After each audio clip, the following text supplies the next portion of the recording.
Shalom, selamat siang. Boleh lambaikan tangan. Apa kabarnya pada siang hari ini? Luar biasa. Mari saya undang untuk kita boleh bangkit berdiri bersama. Ya, beri salam kiri kanan, depan belakang. Berikan salam dan senyum yang terbaik dong ya. Karena kita adalah keluarga Allah.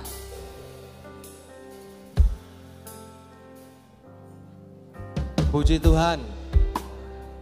Saya membacakan ayat firman Tuhan pada setiap kita pada siang hari ini. Di dalam 1 Tesalonika 5 ayat 16 sampai 18 berkata begini Bapak Ibu.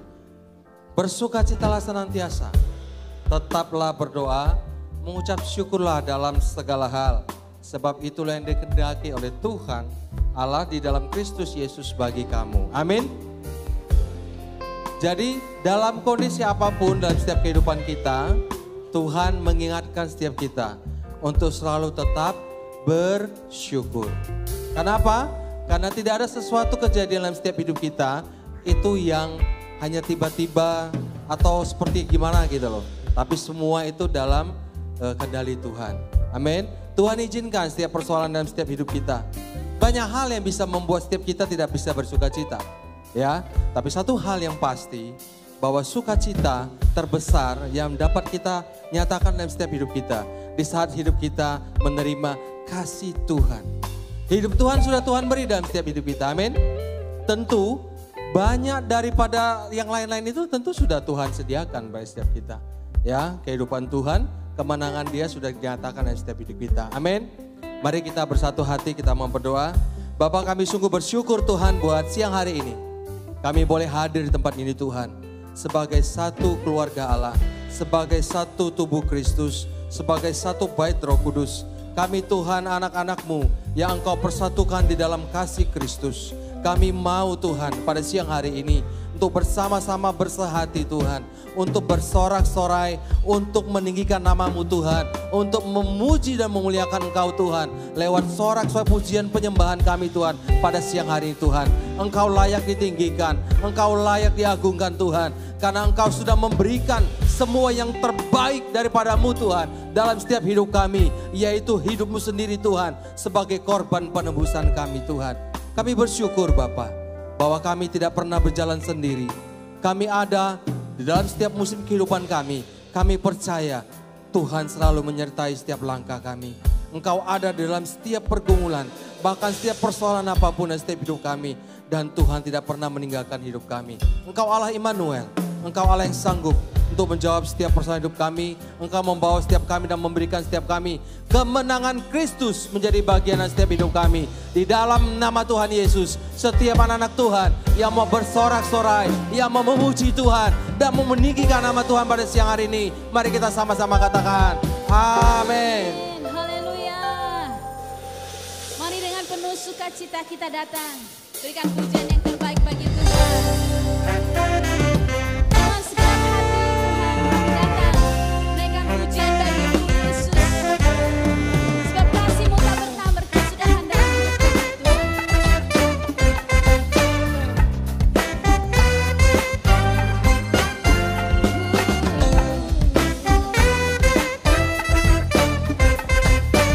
Mari kita nyanyikan bersama-sama. Kasih Allah yang berkesudahan.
hidup kami.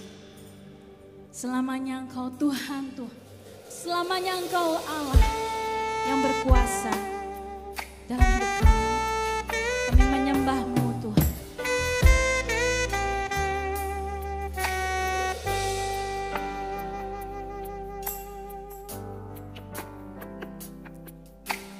Dalam anugerah-Mu,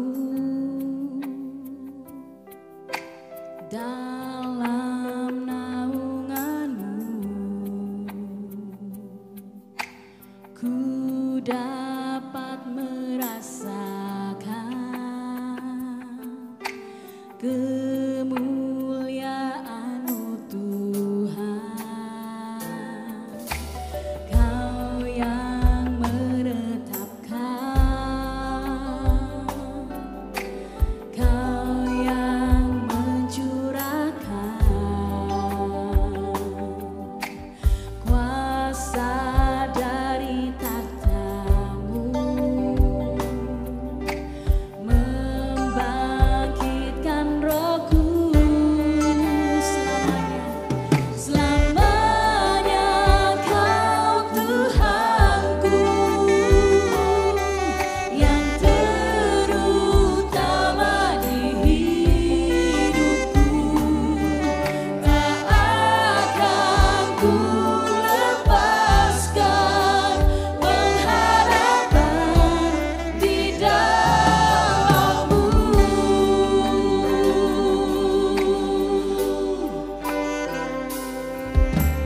Dalam anugerah-Mu, dalam naungan-Mu Tuhan, dalam naungan-Mu, ku dapat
mau tetap bersuka cita.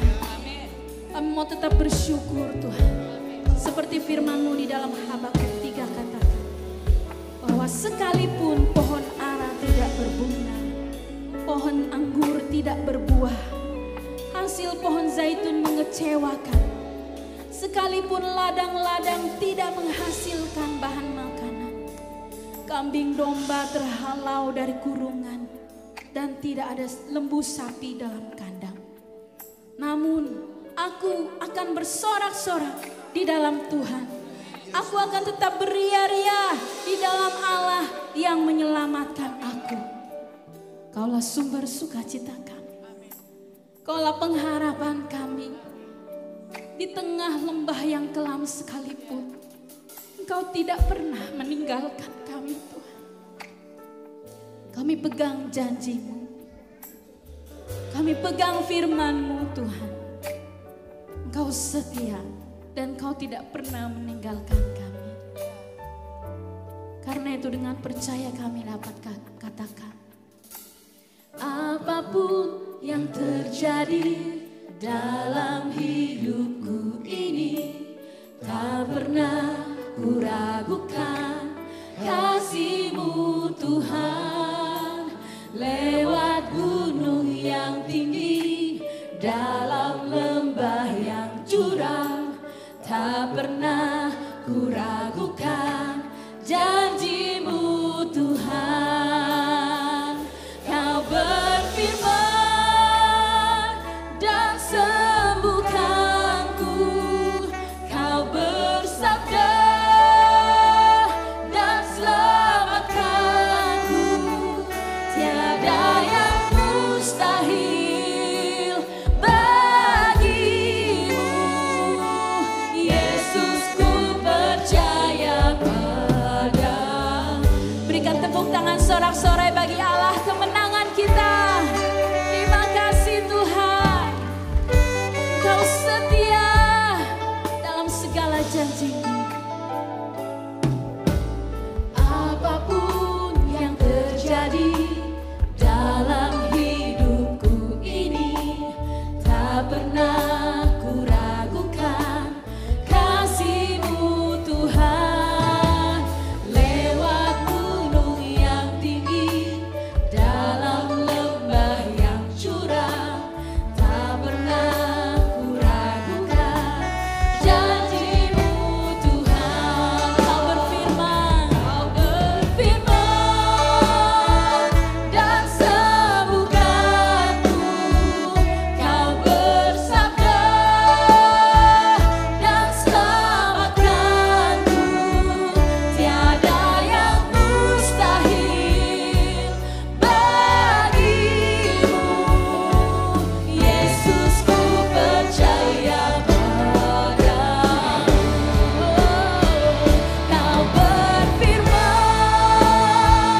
dan sembuhkanku, Kau bersabda dan selamatkanku. Tiada yang mustahil bagimu, Yesus, ku percaya padamu.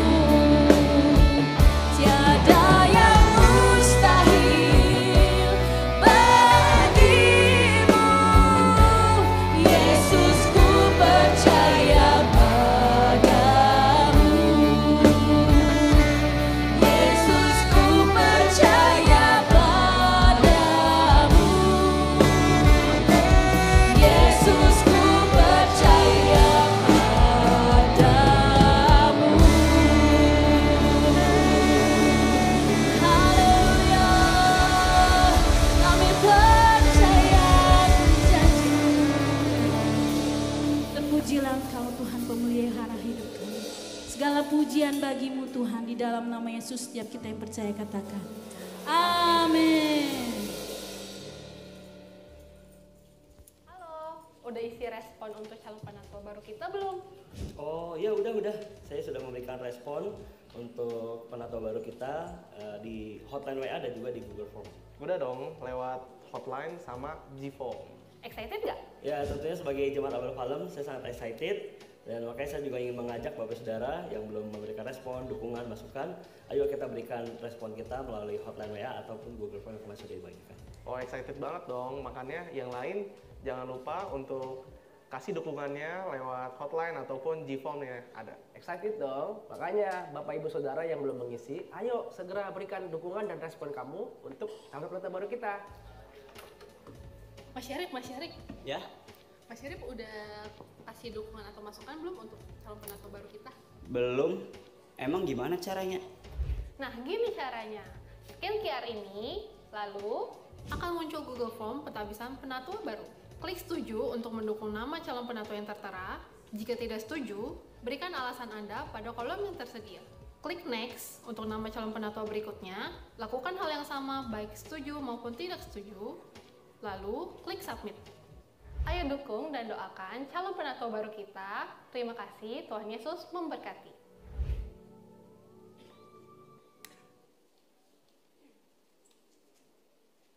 Oke, siapa yang bersemangat ini? Wah, beri tepuk tangannya dong. Siapa yang semangat kita akan mengadakan pemilihan penatua baru? Boleh lambaikan tangan? Luar biasa ya. Seperti yang Bapak Ibu Saudara saksikan, kita akan berdukukan dan mentabiskan penatua baru yaitu Bapak Supianto dan Bapak Mindra Senjaya. Nah, kami juga minta bagi saudara Bapak Ibu semua untuk turut memberikan respon dan mendukung melalui nomor hotline maupun secara langsung kepada tim kepemimpinan. Dan kita juga masih mengharapkan dukungan maupun keberatan yang meneguhkan mereka. Kita mohon, kita minta, kita support sama-sama buat mengisi ya link yang sudah disediakan. Nah, Bapak Ibu juga bisa men-scan link barcode yang telah tertera di layar. Mari kita sama-sama berdoa, kita dukung penatua yang akan diteguhkan. Oke, selanjutnya kami juga menyambut Bapak Ibu yang baru pertama kali bergabung di ibadah Abal Palem, baik on-site maupun online. Bagi yang on-site kami juga menghimbau untuk bagi Bapak Ibu menyediakan waktu untuk datang ke booth welcomer. Letaknya di luar ruang ibadah. Nanti di situ Bapak Ibu juga akan diberikan beberapa informasi mengenai Gereja Abal of Palem. Kami juga menginformasikan kepada Bapak Ibu Saudara untuk mendukung gereja kita dengan follow akun sosmed seperti YouTube, Facebook, Instagram, dan TikTok Abal of Palem. Untuk selanjutnya, komunitas pria ilahi mantap dan harmonis. 1, 2, 3. Pria sejati. Oke, waduh.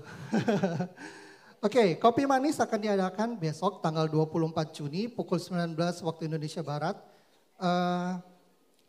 Ini terbuka bagi seluruh pria, jadi bukan hanya untuk pekerja saja, tapi seluruh pria. Dan akan diadakan di ruang function room, ya, yang letaknya di sebelah sana. Nah, tema yang diadakan adalah Happy Man, ya, luar biasa nih pria-pria nyala nih. Dan tidak kalah luar biasa lagi akan dilayani oleh Pak Edi Leo. Beri tepuk tangan dong saudara. Oke, kemudian untuk para wanitanya yaitu Women Bless Community akan diadakan hari yang sama besok tanggal 24 Juni pukul 19 waktu Indonesia Barat dan diadakan di tempat ini di main room. Ya. Temanya ada What's Wrong With Me dan akan dilayani dengan orang yang luar biasa juga yaitu penatua kita Ibu Rosleo ya. Dan acara ini juga terbuka bagi seluruh jemaat wanita. Bagi yang sudah mendaftar bisa langsung datang nanti besok malam. Oke, kemudian untuk persembahan dan persepuluhan Bapak Ibu Saudara yang beribadah secara online dapat memberikan persembahan perpuluhan melalui scan barcode atau nomor rekening yang sudah tertera di layar. Dan bagi yang offline bisa transfer juga melalui nomor rekening yang sudah tertera di layar. Dan juga bisa memasukkan dalam amplop yang sudah disediakan dan nanti setelah ibadah selesai bisa masukkan di dalam kotak yang sudah disediakan di depan. Oke, selanjutnya kita akan mendengarkan kebenaran firman Tuhan yang akan dilayani oleh hamba Tuhan sekaligus leader Sparkling ya. Ini orang-orang muda yang luar biasa yang dimiliki oleh Abal of Taman Palem. Mari kita mau sambut mereka, Saudara William dan Saudara Abraham. Oke, thank you. Oke, shalom Bapak Saudara semua. Mungkin saya akan mengawali dengan satu pertanyaan, Be. Apa tuh? Ya, tadi juga saya juga tanya di umum 1. Nah, Bapak Saudara, ada nggak sih yang tahu apa sih visi misi gereja Abal of Ministries? Sebagai jemaat Abal of, ada yang tahu nggak Bapak Saudara? Apa ya visi misi Abal of? Berarti ini Abal of keseluruhan ya. Ya. Yang besar. Ada? Ada yang tahu Bapak Saudara boleh angkat tangan yang, oh saya tahu nih waktu SPK pernah dibahas. Ada. Visi misi dari gereja Abal of Ministries adalah menjadi murid Kristus melalui komunitas sejati yang mencarkan gerakan kasih Bapa Surgawi untuk menghadirkan kerajaan Allah dalam setiap bidang kehidupan. Nah, pertanyaan selanjutnya, Be. Lanjutnya. Sebagai jemaat Abal of Palem nih. Abal of Palem sekarang ya, Abal of Palem. Bapak Ibu Saudara tahu nggak apa sih menjadi visi dari gereja Abal of Palem ini? Nah, itu dia. Tujuan akhirnya apa sih yang mau kita bangun bersama-sama? Pak Kuba luar biasa. Ini luar biasa, dua-duanya ingat Iya. Pak Kuba. Luar biasa memang. Visi misi, kita punya visi misi Be di gereja Abal Palem, yaitu menjadi komunitas yang bergaya hidup keluarga Allah. Ya, berasa nggak Bapak Saudara bahwa di gereja kita ini tuh keluarganya kayak kental banget. Iya, kita mau berusaha untuk bisa mendobrak setiap tembok-tembok ya dibangun ya, jadi dari orang tua kepada anak, remaja, youth, teens maupun kega, maupun sampai ke senior begitu. Ya, saya bersyukur Bapak Saudara ketika saya mungkin banyak ngobrol sama teman di area lain, bahwa di tempat kita di gereja Abal Palem nih ya, saya tuh bisa bersama-sama dengan para orang tua untuk memuridkan anak-anak, untuk membina mereka, bekerja sama dengan para orang tua. Melayani bersama. Melayani bersama. Kita komsel yang anak muda bisa datang ke komsel orang tua. Betul. Ya kan? Bisa komsel bersama-sama. Benar. Itu karena menjadi visi dari gereja kita, Saudara ya. Jadi visi kita adalah membangun gereja ini menjadi komunitas yang bergaya hidup keluarga. Keluarga Allah tentunya. Betul.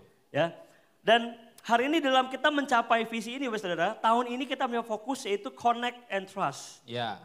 Ya. Membangun hubungan, connect dan juga percaya. Kepercayaan. Ya, dan kalau mungkin Bapak Ibu Saudara sadari bahwa bulan Juni ini kita masuk dalam satu tema besar, yaitu tema tentang coaching. Ya. Pemuritan, pelatihan. Apakah Bapak Ibu menyadari ya, berapa minggu ini khotbahnya tentang pemuritan ya. Nah, hari ini kita juga membahas hal yang sama, tapi hari saya mau mengawali dengan gini.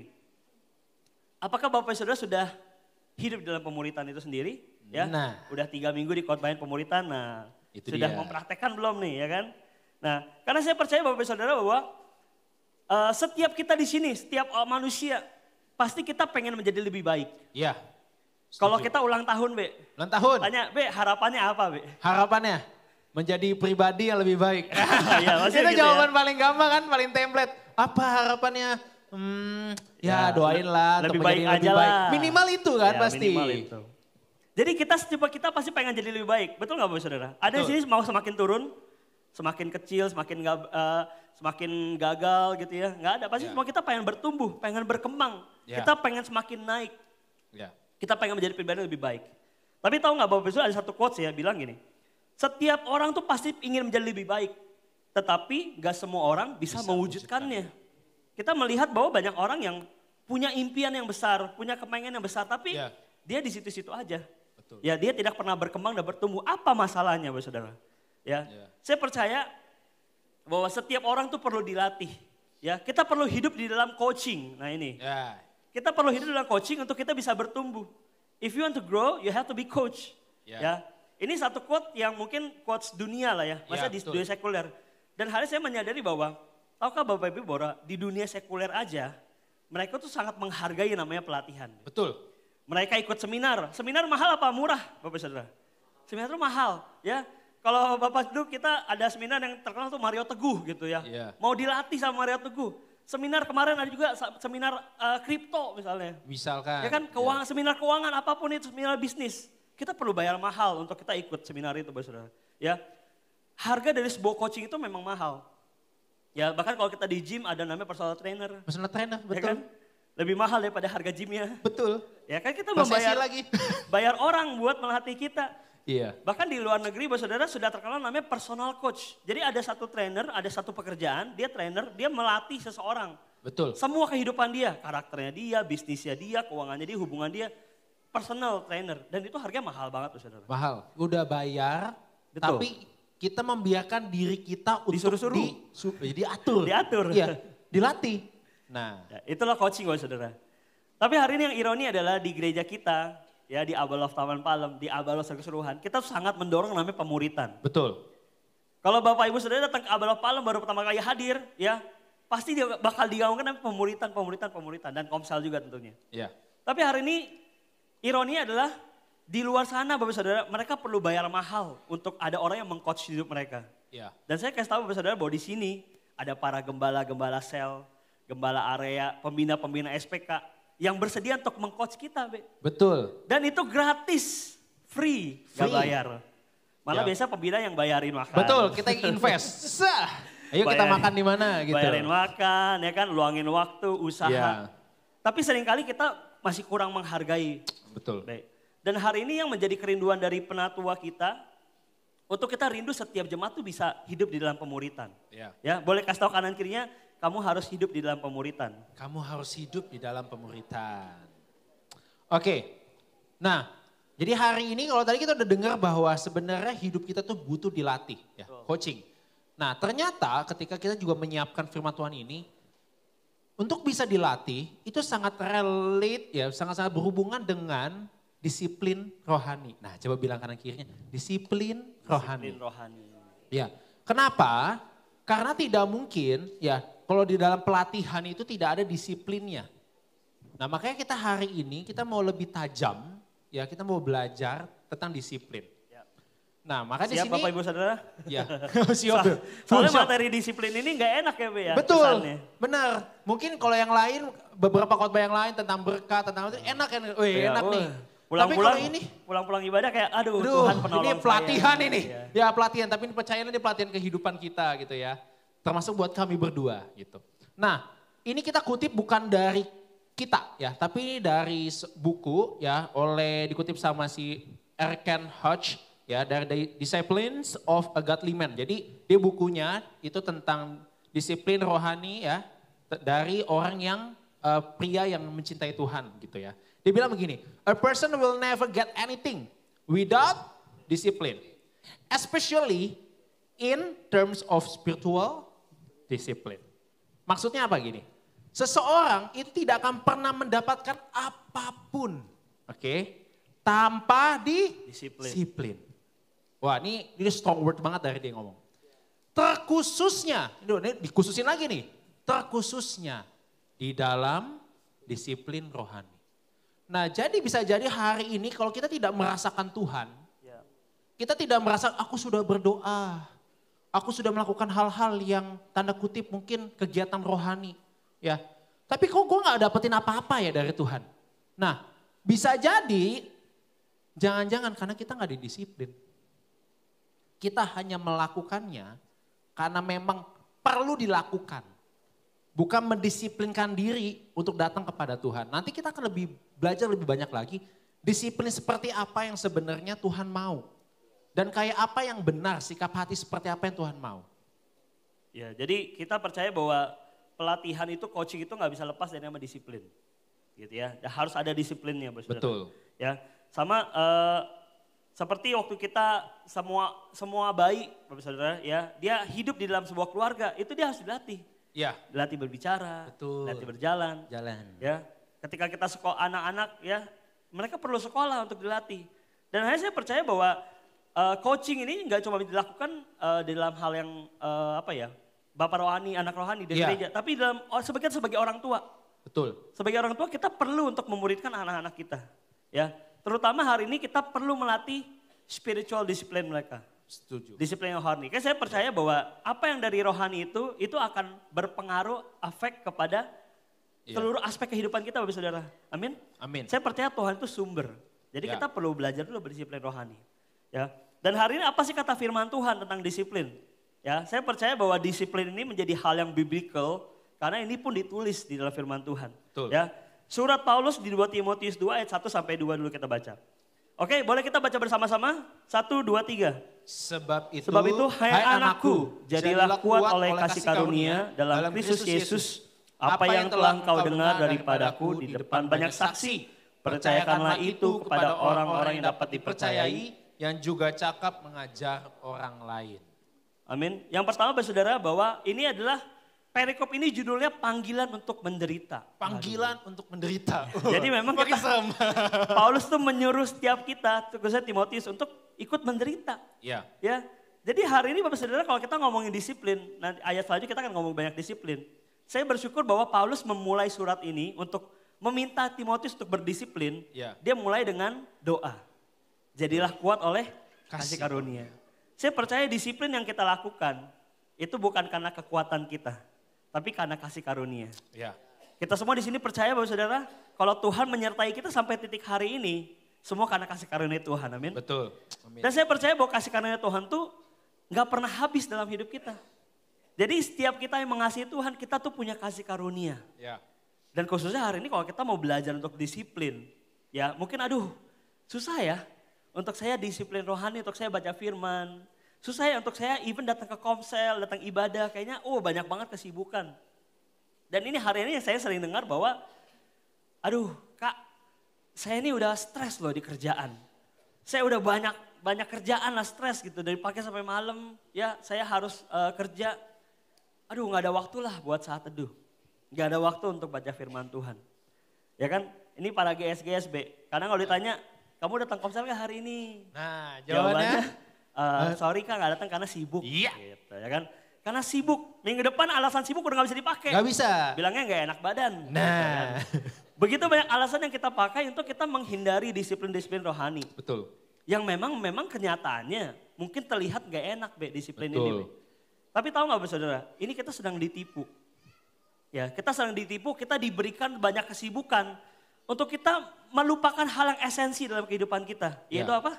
Untuk kita connect kepada Tuhan. Betul. Jadi hari kalau kita bilang, Kak aku sibuk, aku mau happy aja. Nah. Aku udah stres dari pekerjaan, aku mau happy. Happy-nya di mana? Bukan di dalam Tuhan. Happy-nya jalan-jalan, Iya. nonton drakor, ya kan? Betul. Happy-nya mungkin ya mereka shopping. Bapak Saudara hari ini saya bertanya lagi. Di mana sih letak kebahagiaan kita? Kalau kita masih mencari kebahagiaan kita dari hal-hal dunia, mungkin kita perlu introspeksi diri. Mungkin kita ini anak-anak dunia nih, Iya. belum jadi anak-anak Tuhan. Betul. Mestinya sebagai orang-orang anak-anak Tuhan, kita tahu bahwa Tuhan adalah sumber kehidupan kita. Iya. Dia sumber kebahagiaan kita, damai Betul. sejahtera kita, sumber kekuatan kita. Jadi mestinya waktu kita lagi stres, saudara, mesti kita datang kepada Tuhan. Iya. Ya, jadi jangan lagi alasan, aku lagi stres, aku pengen happy, nggak pengen yang rohani dulu lah gitu. Nah itu kita sedang ditipu. Justru ketika lagi stres, kita perlu datang kepada Tuhan, kita perlu datang kepada Bapa, kita perlu berdoa. Dan saya percaya, ya kita bisa mendapat kekuatan yang baru. Iya. Jadi hari ini untuk kita melakukan disiplin, saudara, bukan karena kekuatan kita, tapi kita percaya kasih karunia Tuhan yang memampukan kita. Iya. Ya, baca firman Tuhan setiap hari susah gak sih? Susah ya, kalian susah ya. Challenging. Ya, tapi Challenge. nonton drakor setiap hari susah gak? Nah, lebih Nggak mudah. Gampang banget. Udah kewajiban pokoknya habis pulang kerja saya 2 jam nonton film Iya. drakor. Apalagi kadang-kadang ada episode yang weekly keluar Oh, iya. muncul pas hari Rabu muncul. Ah, Wah langsung hari dia jam 7 biasanya langsung nonton. Sabtu malam malam. atau Minggu malam. Kayak kalau Rabu saya nontonnya film anime, kalau kamu Sabtu drakor ya? Ya ada betul juga. Beda film. Tapi kita menunggu-nunggu untuk mendapatkan episode selanjutnya. Iya betul. Tapi hari ini mau gak kita kembali? Ya iya ya Tuhan, saya mau berbalik nih. Saya tahu bahwa Tuhan tuh yang terpenting dalam kehidupan kita. Iya. Kita mau belajar untuk mendisiplinkan rohani kita, bukan karena kebiasaan kita. Kalau hari kita mikir gak bisa, gak apa-apa. Yang penting kita melakukan dulu. Iya. Yang kedua saudara, Paulus juga ngasih pesan bahwa apa yang telah kuteruskan, kuajarkan kepada Timotius harus ajarkan lagi kepada orang lain dan teruskan kepada orang lain. Iya. Saya percaya bahwa disiplin bisa kita lakukan hanya di dalam pemuritan. Betul. Hanya di dalam coaching. Ya, kita bisa disiplin hari ini saya dengan Abraham karena kita berjalan bersama-sama. Iya. Kita berakuntabilitas. Betul. Ya, ada orang yang menjaga saya, ada orang yang menjaga dia. Iya. Jadi disiplin itu nggak bisa kita lakukan sendiri, saudara. Betul. Kita perlu orang lain untuk menuntun kita, memimpin hidup kita. Oke lanjut, Be. Nah, Makanya kita harus mengerti bahwa memang ternyata, bukan kita gini ya, bukan berarti nggak boleh nonton drakor, nggak boleh jalan-jalan gitu ya. Bukan itu. Tapi poinnya gini, bagaimana kita punya berpola pikir ya, ketika kita mengalami tekanan, kita larinya ke siapa? Ya betul.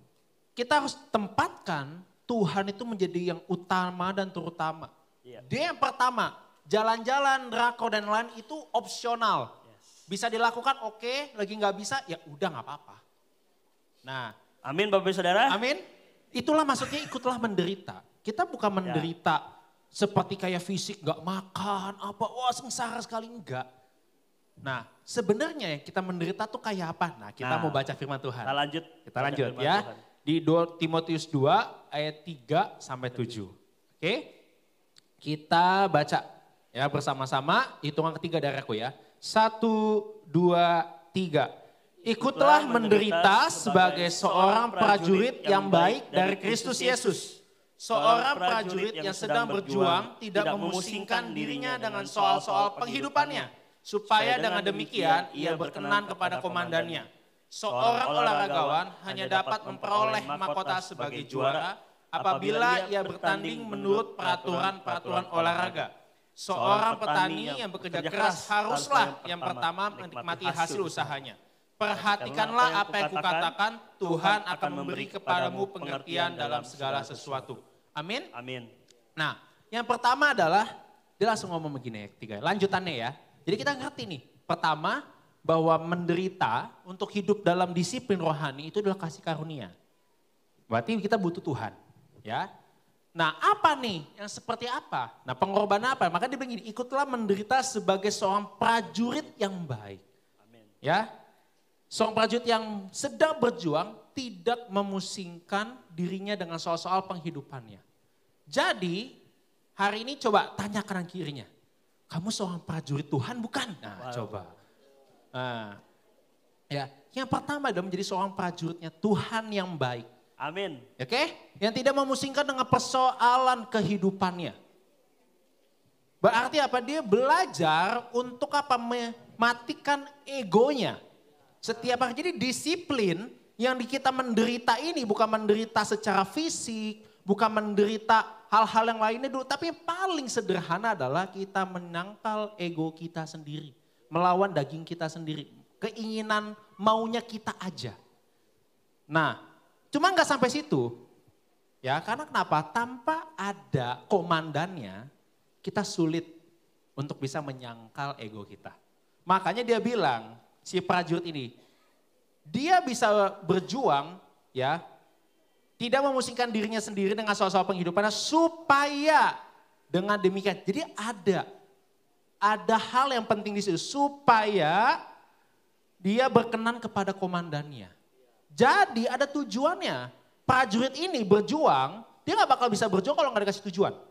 Coba bayangin ada prajurit aja kayak biasa, gak ada komandannya, gak ada yang memberikan dia sebuah perintah. Dia ngapain? Bengong aja sendiri akhirnya. Akhirnya jadi apa? Memusingkan perkara-perkara dia akhirnya. Tapi bagaimana dia bisa pusing dengan perkara dia, sedangkan dia selalu mendengar komandannya mau ngapain. Masuk ya, ada logikanya di sini. Jadi ternyata kita bisa menyangkal ego kita kalau kita terus-terusan dengerin apa maunya Tuhan dalam hidup kita. Amin. Itulah komandannya kita. Nah contoh paling sederhana. Aku bersyukur aku udah dikaruniai satu orang anak namanya Kaira. Ya. Nah ada satu momen namanya bayi. Bayi itu kan cuma bisa nangis ya. Wah gitu kan. Nah kita orang tua baru gitu. Ya namanya orang tua baru kan kita belajar bagaimana mengidentifikasi. Tangisan ini artinya apa? Percayalah bahwa kita sebagai orang tua baru, walaupun dipandu dan dibantu oleh orang tua kita, oleh mamaku atau mama istriku, percayalah tetap berbeda. Karena kita harus mengerti.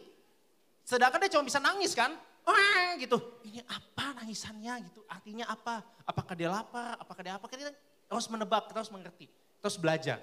Ada satu momen di mana aku pikir anak ini tuh gak tertib gitu. Ya, jadi dia nangis terus kan. Terus aku omelin. Ya, kamu jangan nangis terus gitu. Kamu tenang gitu. Nah, setelah beberapa berpikir sih ya, baru ngerti juga. Nih sebenarnya ini gua agak aneh juga sih ya. Ini mana mungkin ngerti gitu. Tapi di saat itu ekspektasinya apa? Anak ini ngerti, anak ini diem. Apa yang terjadi? Dia semakin ngejerit kan. Makin ngejerit lagi, makin nangis kan gitu. Nah sampai akhirnya udah dia tenang, pas dia tenang, Tuhan ngomong sama aku pribadi. Tuhan ngomong gini, Bram, yang kamu lakukan itu kamu salah. Karena kamu lakukannya itu karena apa? Karena kamu merasa terganggu karena dia nangis terus menerus. Terus kamu depres karena gak ngerti mau jadi apa. Akhirnya kamu marah sama dia. Itu hati kamu salah. Kamu harus minta maaf sama anak kamu. Alhasil apa? Ya udah tahu, dengar, aku gendong dia, aku bilang, Kaira, papi minta maaf. Papi mencabut setiap perkataan-perkataan papi yang menyakiti hatimu. Hari ini kamu tidur tenang ya. Gitu. Papi minta maaf, terus aku berdoa buat dia. Itu adalah sesimpel kita belajar sebagai seorang prajurit yang baik. Aku belajar untuk dengerin komandanku ngomong apa. Ketika komandanku bilang salah, ya aku mau taat, aku salah. Aku mau coba lakukan. Nah kita belajar di situ. Nah yang kedua, teladan dari seorang olahragawan. Di sini kita lebih belajar tentang sebuah aturan. Olahragawan dia bisa jadi seorang pemenang karena ada aturannya yang ia jalani. Tapi coba bayangkan kita ada lomba lari. Kita lomba lari nih. Start, di sini adalah sebuah finish. Tapi bayangkan di dalam untuk lomba lari itu tidak ada aturan. Bebas, bebas aja terserah mau gimana di setting. Bawa pisau. Bawa pisau, bacok-bacokan kali, cut, semua mati. Gue tinggal jalan aja bisa dong ke finish gitu. Tinggal siapa yang paling kuat aja. Ataupun dengan hal-hal yang lain. Betul?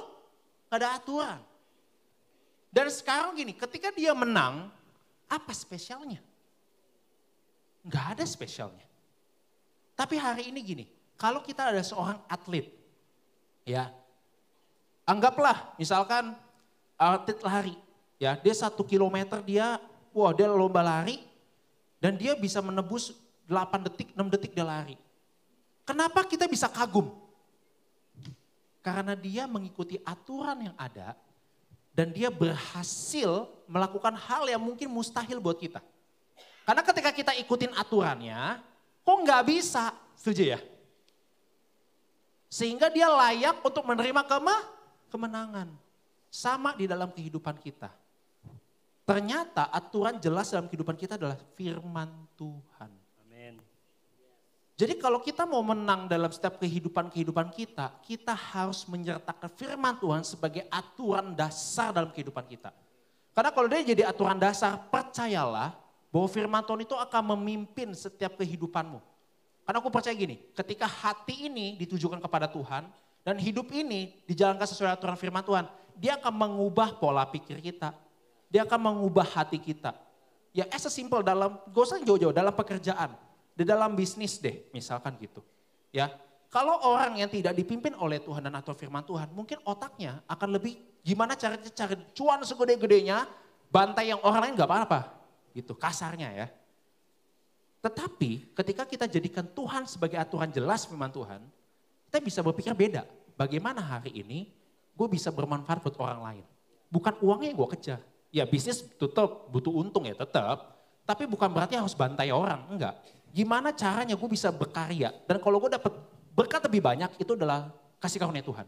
Nah itu sebuah pola pikir berbeda kan. Karena gini bagaimana kita hidup, bagaimana kita berjalan itu berdasarkan pola pikir. Sehingga aturan moral kita, kehidupan kita harus jelas sesuai dengan firman Tuhan. Ya. Dan terakhir adalah apa? Petani. Dia yang bekerja keras dialah orang yang pertama harus menikmati hasilnya. Jadi seorang disiplin rohani ternyata emang butuh kerja keras. Butuh ketekunan berulang-ulang. Even kita baca firman Tuhan sering ya. Baca firman Tuhan, pas kita baca kita gak ngerti. Terus apa pembina kita ngomong atau pemimpin gereja kita ngomong atau GAGS kita ngomong. Baca aja dulu. Mentalnya dibalik, bukan harus ngerti dulu. Tapi belajarnya baca aja dulu, terima dulu. Percayalah Tuhan akan kasih kita hikmat dan pengertian setelah itu. Ya kan? Dilatih hidup kita. Apalagi kadang-kadang baca perjanjian lama. Itu kadang-kadang cuman keturunan, Nama-nama, keturunan. Karena perjanjian lama itu kan dia bikinnya itu kayak story ya. Jadi kalau kita mau tahu di ini firman Tuhan maunya apa, kita kadang-kadang harus selesaiin dulu story-nya gitu. Beda sama perjanjian baru yang Injil sifatnya tuh lebih direct gitu. Nah itulah maksudnya kita belajar tentang disiplin rohani. Ya, jadi hari ini teladan disiplin yang Paulus ajarkan adalah seperti prajurit, saudara. Kita perlu namanya disiplin kita sedang mematikan ego kita. Ya. Ya. Namanya disiplin kita sedang hidup di dalam firman Tuhan dan disiplin itu kita butuh kerja keras. Amin. Ya. Ya. Dan saya percaya bahwa firman Tuhan lanjutannya bilang waktu kerja keras itu petani akan menuai hasilnya. Harus yang pertama menuai hasil. Saya percaya bahwa disiplin rohani kita pasti akan menuai hasilnya. Betul. Ya, pasti akan ada hasilnya. Dan kita akan berbahagia ketika kita Ya. melihat ya.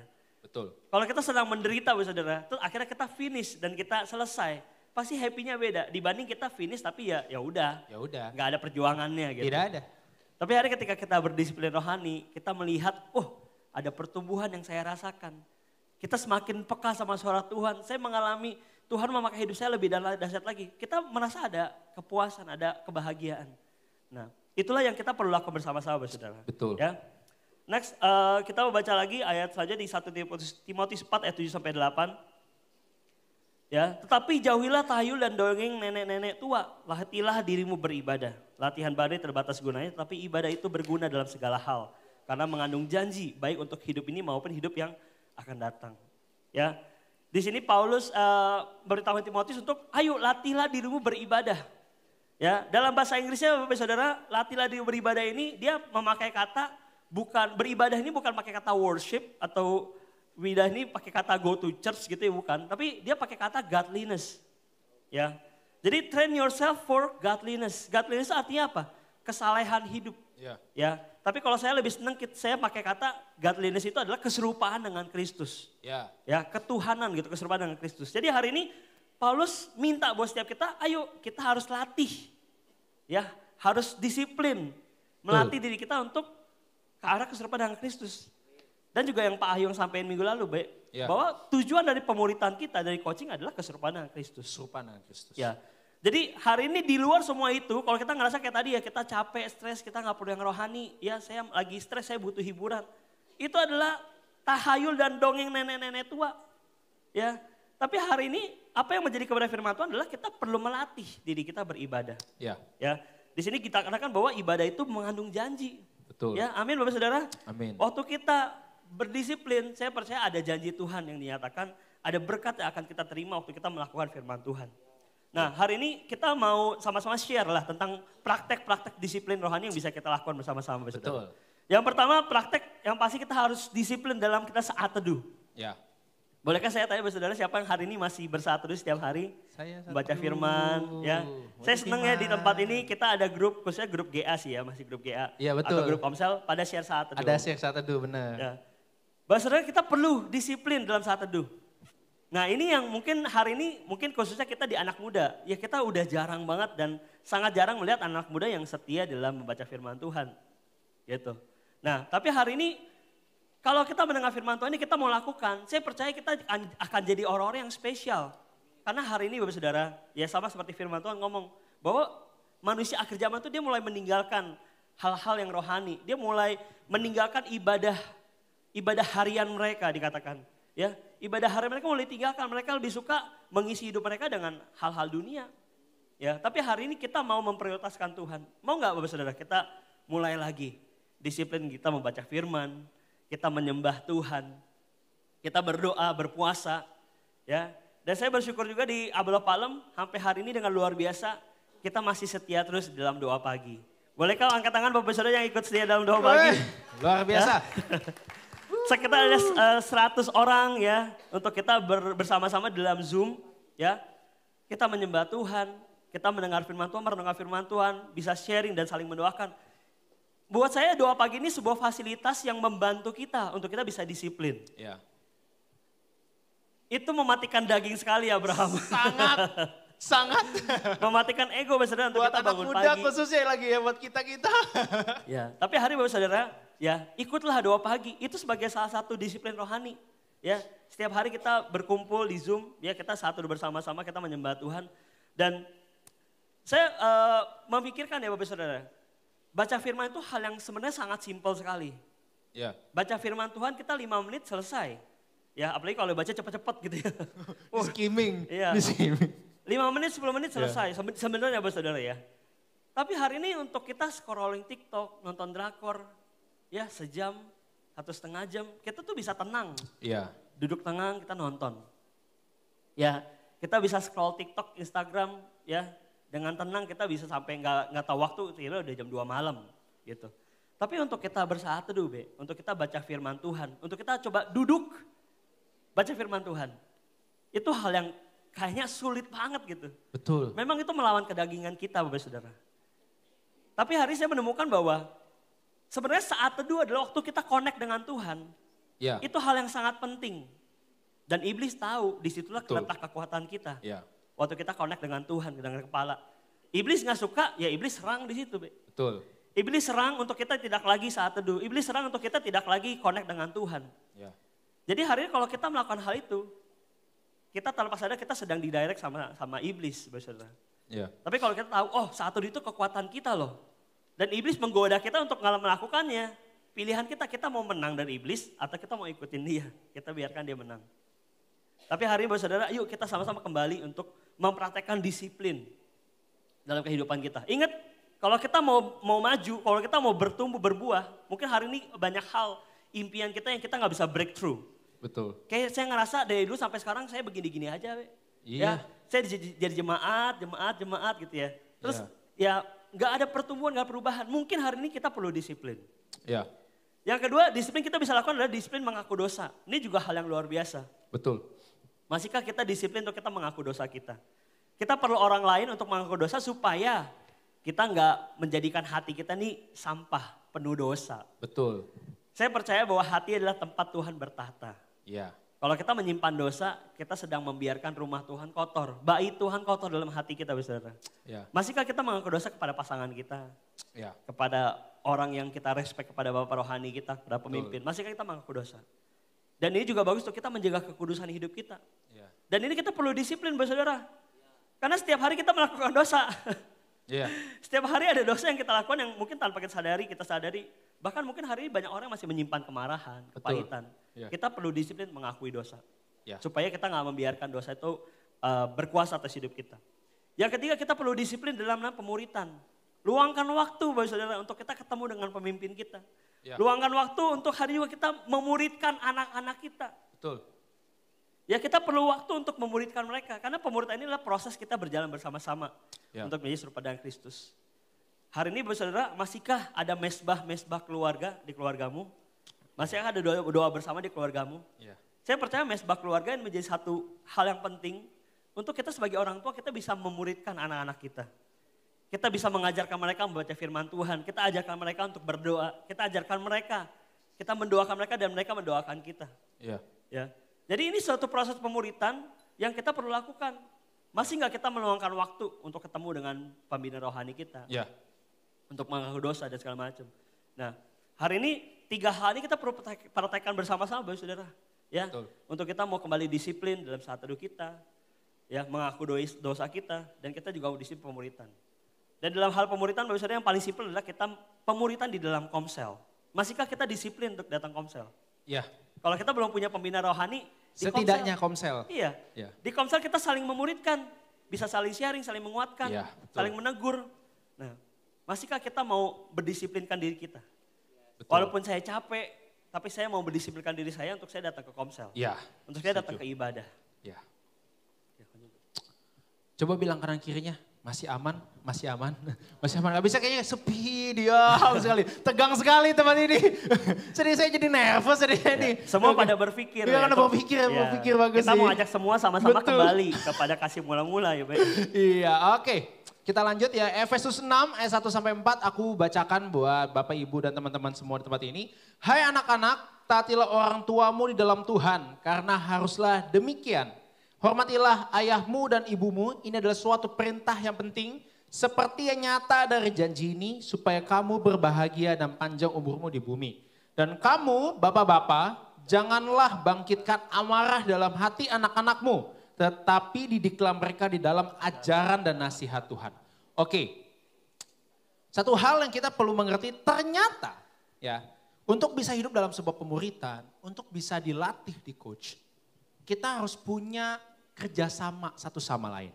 Baik yang dilatih maupun yang melatih. Nah makanya aku nggak tahu ya, mungkin ada beberapa kita dulu tuh punya statement-statement yang salah gitu ya. Boleh next? Ada statement-statement yang salah. Mungkin kalau namanya pembina atau bapak rohani, pemimpin itu yang lebih di atas, oke? Yang lebih hebat, yang lebih pinter, yang lebih lah gitu.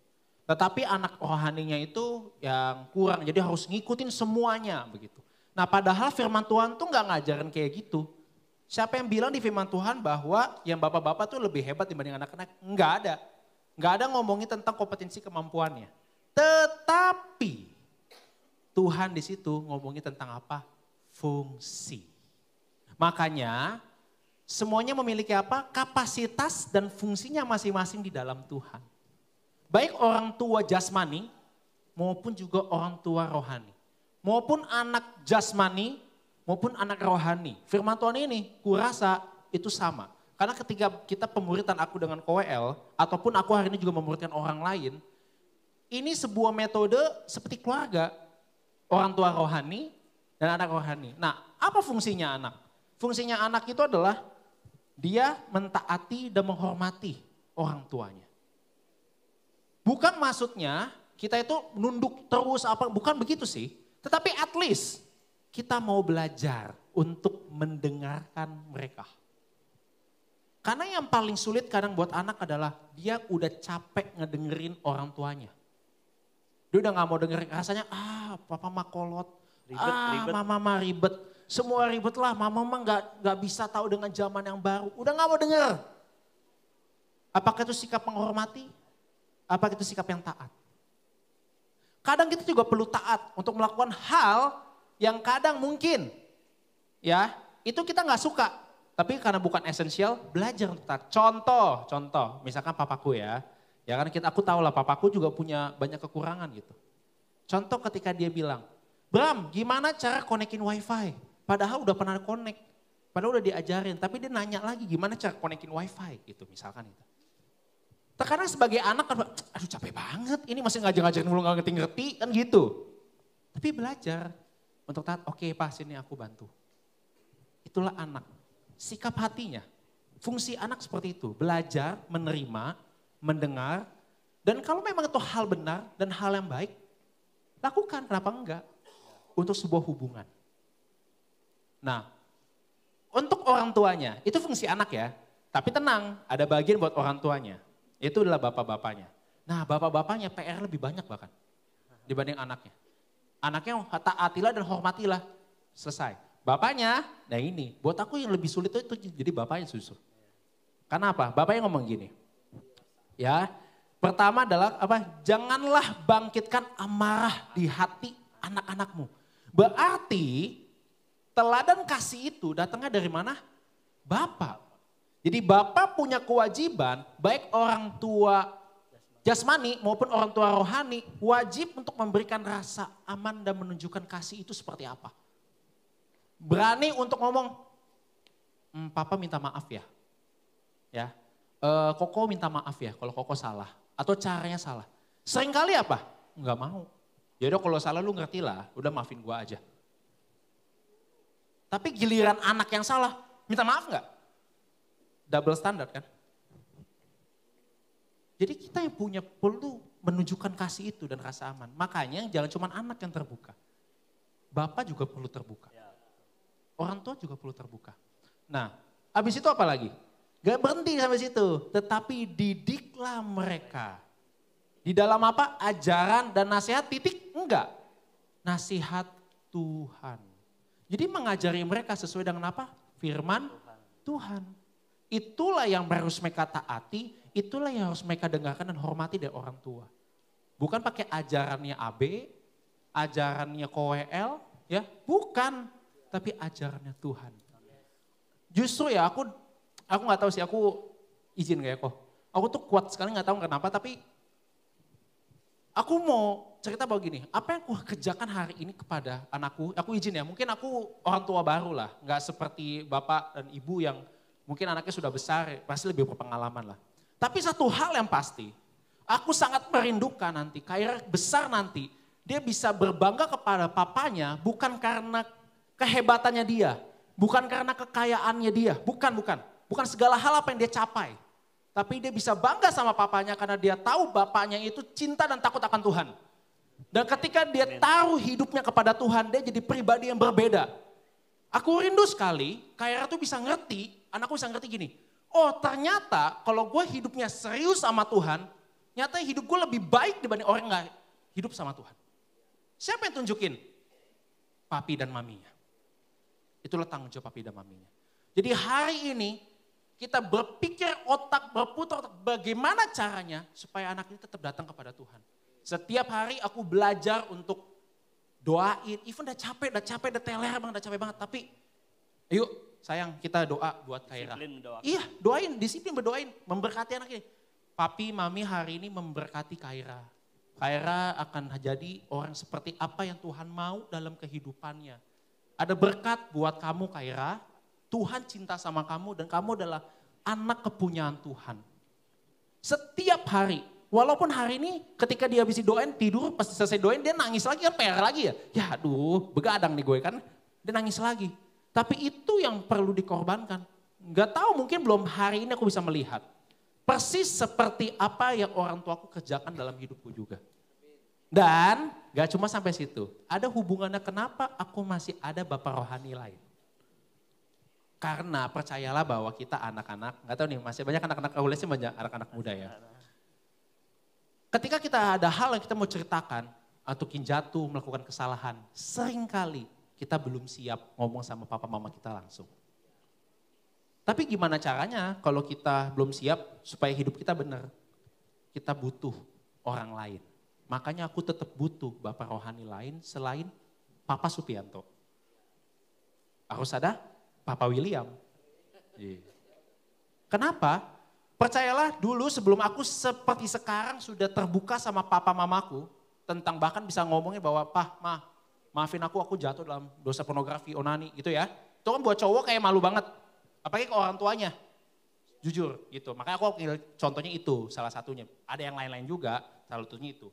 Tapi yang melatih aku pertama kali adalah apa? Aku berdisiplin untuk sama KWL pemuritan adalah mengaku dosa. Jadi mulainya dah sama dia. Tiap, gue jatuh nih dalam dosa pornografi, onani gitu kok. Gue buka celah, gue tahu gue salah di sini. Nah, tapi yang paling menarik adalah respon hatinya. Respon hatinya bukan gini, tuh kan udah bilang apa? Jatuh lagi kan? Lu gak bener kan? Tapi gak kayak gitu. Tapi jawabannya menarik lebih gini. Ya. Oke B, gak apa-apa. Tapi gak titik. Ya kalau gak titik bahaya ya kan. Oke B, gak apa-apa. Bangkit. Tuhan sudah melayakkan hidup lu. Ya. Darah Tuhan udah menyucikan lu. Ayo bangkit, jangan lagi tinggal dalam dosa. Yuk kita cari sama-sama supaya lu gak gampang jatuh dalam dosa itu lagi. Kita bisa menang sama-sama. Itu yang dia lakukan berulang-ulang ketika aku jatuh bangun oleh KWL. Termasuk di dalam saat teduh juga. Dan bahkan disiplin rohani ini gak cuma ngomongin tentang rohani doang ya. Bahkan di dalam hal berpenampilan aku dulu cupu KWL itu udah keren banget dulu. Percayalah Dylan dulu tuh perjalanan anak muda kan dia sudah WL segala macam gitu ya. Dia tuh keren banget. Bahkan di zaman itu gak tahu deh. Kalian tahu gak ya Bapak Ibu semua tuh ada dulu gaya rambut tuh yang poni ke depan. Terus yang di tengahnya tuh jabrik gitu. Dulu tuh keren banget itu gaya. Kayak Sasuke gitu. Iya gitu. Keren banget gitu ya gaya itu ya. Jepang gitu. Nah dia lakukan hal itu gitu. Terus dia mulai ganti-ganti baju segala macam. Sampai aku ditegur. Bram, ayo. Lu juga perlu memperhatikan penampilan lu, diajarin. Nih, lu kalau pakai baju ini kayak gini. Rambut tuh bagus loh kalau lu dibuat gini. Bukan disalahin kayak gini loh. Lu jelek banget sih. Bajunya pakai bagusan dikit, enggak kayak gitu caranya loh. Tapi diajarin. Kayak gitu. Dan banyak hal lagi lah yang lakukan bersama sampai hari ini aku bisa memuridkan juga karena diarahkan juga. Ayo lu ambil tanggung jawab baru, yuk lu memuridkan orang ini. ayo nggak apa-apa ambil tanggung jawab baru gitu. Ayo bersama-sama. Jadi aku bisa bilang kalau aku hari ini pun ada sampai hari ini. Selain karena Tuhan, selain karena orang tuaku secara jasmani, tetapi juga ada orang tua rohaniku yang menemani aku juga sampai hari ini.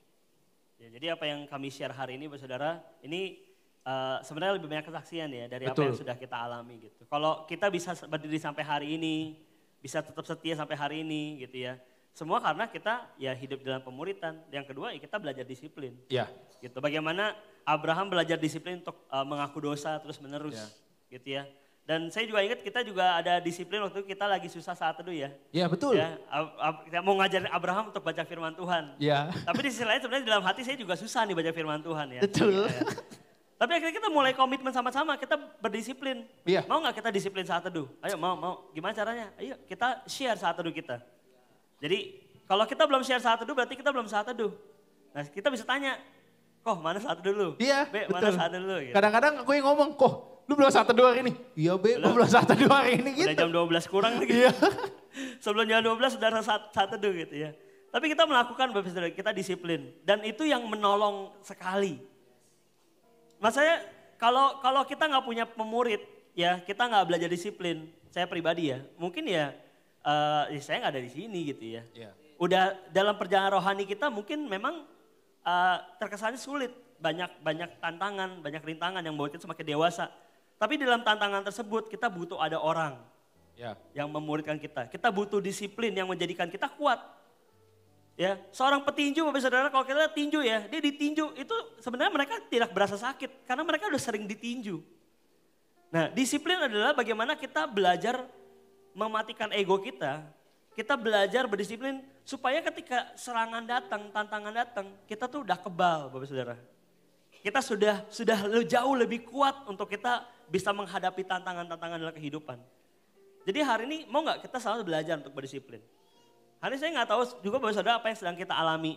Ya tadi ya, mungkin kita mengalami hidup kita ngerasa begini-begini aja. Kita ngerasa ada something yang saya pengen capai tapi saya kok nggak bisa capai. Ya, ada harapan-harapan di dalam keluarga, harapan secara spiritual, secara kerohanian kita. Ada harapan mungkin untuk komsel kita, untuk anak kita, untuk siapapun. Tapi kita berasa kok kita nggak bisa mencapai. Mungkin hari ini saatnya kita perlu belajar untuk berdisiplin. Masihkah kita berdisiplin untuk kita berpuasa buat orang lain? Ya, masih kita berdisiplin untuk kita berdoa, baca firman, mengaku dosa kita melakukan pemuritan. Hari kita belajar sama-sama. Ya, saya dan Abi pun belajar sama-sama. Kita masih terus belajar, saudara. Dan hari ini apa yang saya dapetin buat Bapak Saudara semua? Cuma satu. Kita perlu ingat kasih yang mula-mula. Iya. Bapak Ibu Saudara ingat waktu pertama kali Bapak Saudara mengenal Tuhan. Bagaimana semangatnya kita membaca firman Tuhan. Bagaimana semangatnya kita begitu mencintai Tuhan. Iya. Kita mungkin hari ini perlu kembali. Ya, kita perlu merenungkan waktu itu, waktu kita pertama kali cinta dengan Tuhan. Terus kita mau bayar harganya semua dan kita melihat ada pertumbuhan dalam kehidupan kita. Ada perubahan dalam kehidupan kita. Hari ini pun kalau kita mau melihat sebuah perubahan yang baik, kita perlu belajar untuk disiplin. Terutama disiplin rohani, Saudara. Ya. Tuhan itu sumber kehidupan kita. Jadi kalau kita bisa membangun kehidupan rohani kita, saya percaya aspek yang lain dalam kehidupan kita itu akan mengikuti. Ya. Karena kita perlu memprioritaskan Tuhan yang terutama, Saudara. Ya. So hari ini kita mau berdoa bersama-sama.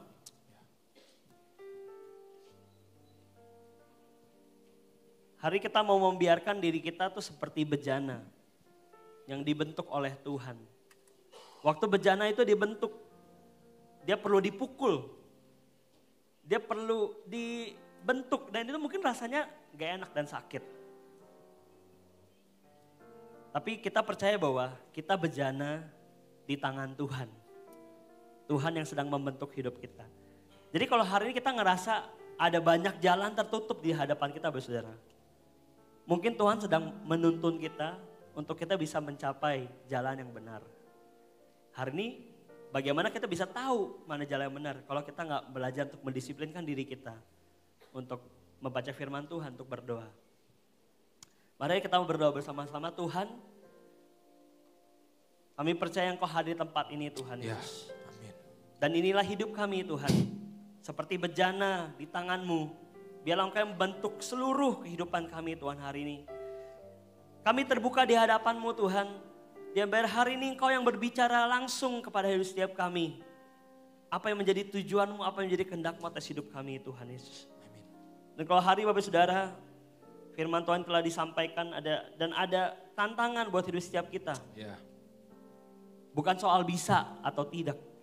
Tapi kita percaya ada kasih karunia yang memampukan kita untuk kita mendisiplinkan diri kita. Khususnya kita mau berdisiplin rohani. Kita membangun kerohanian kita. Kita mau memuridkan dan dimuridkan. Kita bangun kehidupan kita di atas firman Tuhan. Kalau hari Bapak Saudara Engkau mau, boleh kasih ajak setiap kita bagi berdiri bersama-sama. Dan kita mau nyanyikan pujian ini nih. Bahwa kita lah bejana dan kita mau siap dibentuk. Jadikan ini doa kita Bapak Ibu Saudara. Amin. Siap dibentuk, demikian hidupku di tangan-Mu. Benar Tuhan.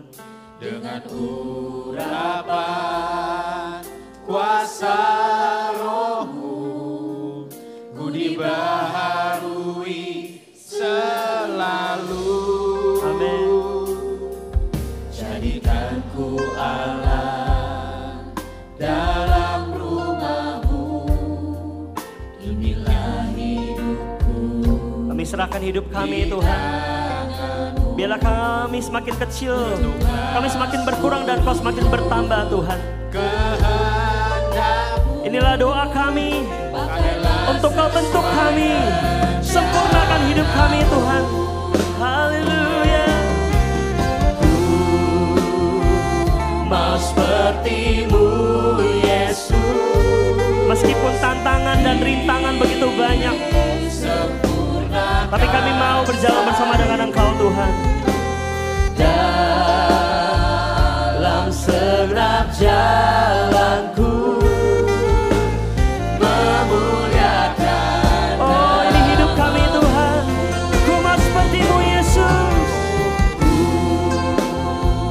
Mau seperti-Mu Yesus, Sempurnakan kami Tuhan. sempurnakan selalu dalam segenap jalanku memuliakan nama-Mu. Terima kasih Bapa, terima kasih Yesus. Terima kasih Roh Kudus buat setiap kebaikan-Mu Tuhan. Dalam setiap kehidupan kami Tuhan. Buat firman Tuhan hari ini Tuhan. Baik buat aku, buat KWL Tuhan. Maupun buat setiap orang di tempat ini Tuhan. Biar firman Tuhan itu Tuhan. Tertanam setiap dalam hati kami dan pikiran kami. Aku dapatin sesuatu dari Tuhan. Bapak, Ibu dan teman-teman boleh uji. Tuhan cuma ngomong gini. Ketika kita mengalami sebuah stuck, kita buntu, kita nggak tahu mau lakukan apa lagi. Tuhan cuma bilang begini, datang sama Tuhan. Tuhan akan berikan sebuah jalan. Tuhan akan mengarahkan kamu, mengarahkan setiap kita di tempat ini. Untuk menuju apa yang Tuhan mau di dalam kehidupan. Amin. Tapi Tuhan cuma minta satu hal. Tuhan minta hati setiap kita untuk mau dibentuk, Ya. untuk mau didisiplin, untuk mau diarahkan sesuai dengan apa yang Tuhan mau dalam setiap kehidupan kita. Tuhan tidak pernah janjikan bahwa perjalanannya akan nyaman, akan membuat kita itu merasa nyaman dan enak. Enggak. Tapi Tuhan janjikan bahwa Dia menyertai kita sampai pada akhir zaman. Dan setiap proses yang kita alami, itu akan mendewasakan dan membentuk diri kita menjadi serupa dan segambar dengan gambarannya. Dan kita bisa melihat bahwa apa yang banyak Tuhan kerjakan dalam kehidupan kita dan kasih karunia Tuhan dalam setiap kehidupan kita. Terima kasih Bapa, terima kasih Yesus. Biarlah Tuhan doa ini Tuhan, iman ini yang Tuhan Kau beri dalam hidup kami Tuhan. Kami mau terima dengan kerendahan hati kami Tuhan. Terima kasih Bapa, terima kasih Yesus, terima kasih Roh Kudus. Amin. Amin. Oke, terima kasih William dan Abraham yang telah menyampaikan kebenaran firman Tuhan. Kita tetap bangkit berdiri. kita akan akhiri ibadah kita pada siang hari ini. Kita percaya firman itu bukan menjadi jatuh di tanah, di tepi jalan atau di batu-batuan atau semak belukar. Tapi bila benih firman Tuhan pada siang hari ini jatuh di hati yang benar, sehingga bertumbuh dan berakar dan berlebat dan berbuah lebat. Kita nyanyikan pujian ini sekali lagi. Dan sekali kita berdoa di hadapan Tuhan. Siapkan hati kita untuk kita dibentuk menjadi batu bencana yang indah di hadapan Dia. Karena Dia sangat mengasihi kita. Haleluya. Nyanyikan pujian ini. Ku mau seperti-Mu, Yesus. Ku mau seperti-Mu, Yesus. Selalu dalam segenap jalanku.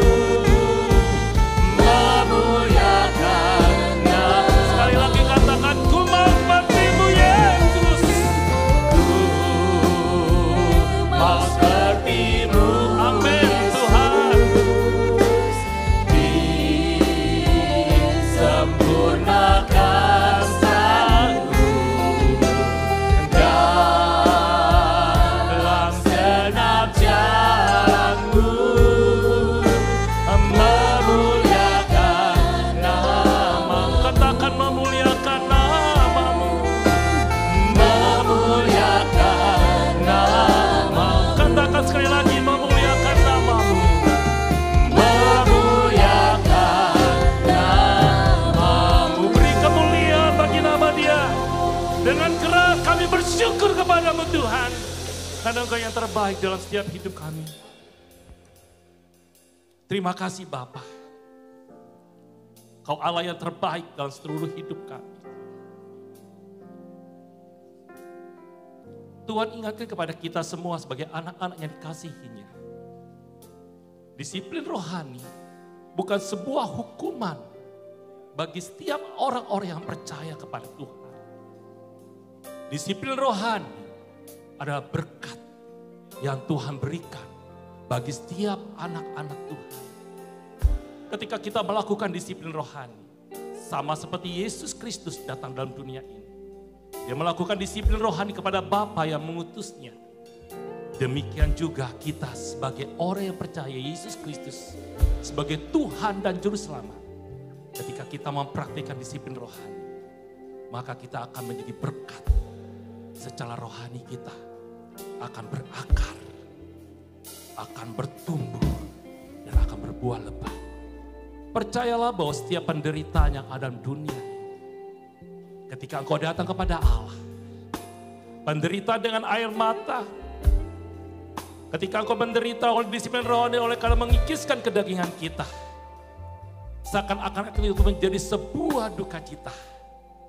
Tapi Allah akan membuatnya akhir dari seluruh hidup kita akan mencapai sebuah kesukacitaan. Karena kita memiliki Allah yang memiliki rancangan damai sejahtera dan sukacita. Yang akan membentuk kita menjadi orang-orang yang kuat, yang tangguh.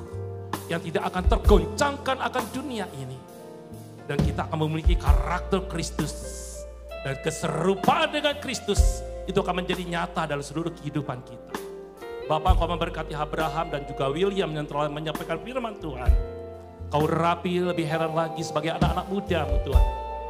Kau memberkati sebuah pelayanannya, berkati dalam rumah tangganya Abraham dan juga berkat dan juga libatus William atas setiap pekerjaannya Bapak. Dan setiap apa yang dia lakukan itu mendatangkan damai sejahtera dan sukacita. Kau berikan kesehatan, Kau berikan kesuksesan di setiap buah tangan yang mereka kerjakan. Dan akan menjadi berkat bagi banyak orang.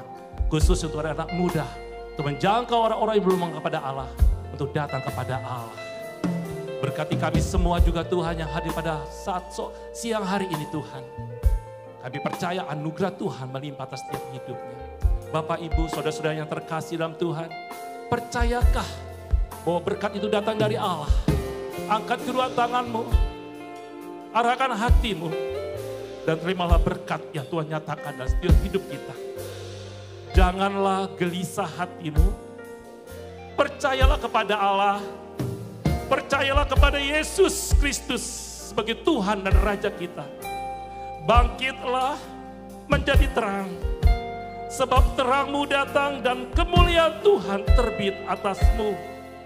Diberkatilah rumah tanggamu, diberkatilah buah pekerjaan tanganmu. Apa saja yang engkau kerjakan akan dibuat Tuhan berhasil, karena engkau hidup di dalam kerajaan Allah dengan segala kebenarannya. Setiap orang yang menerima berkat berkata, amin. Selamat pulang, Tuhan Yesus memberkati.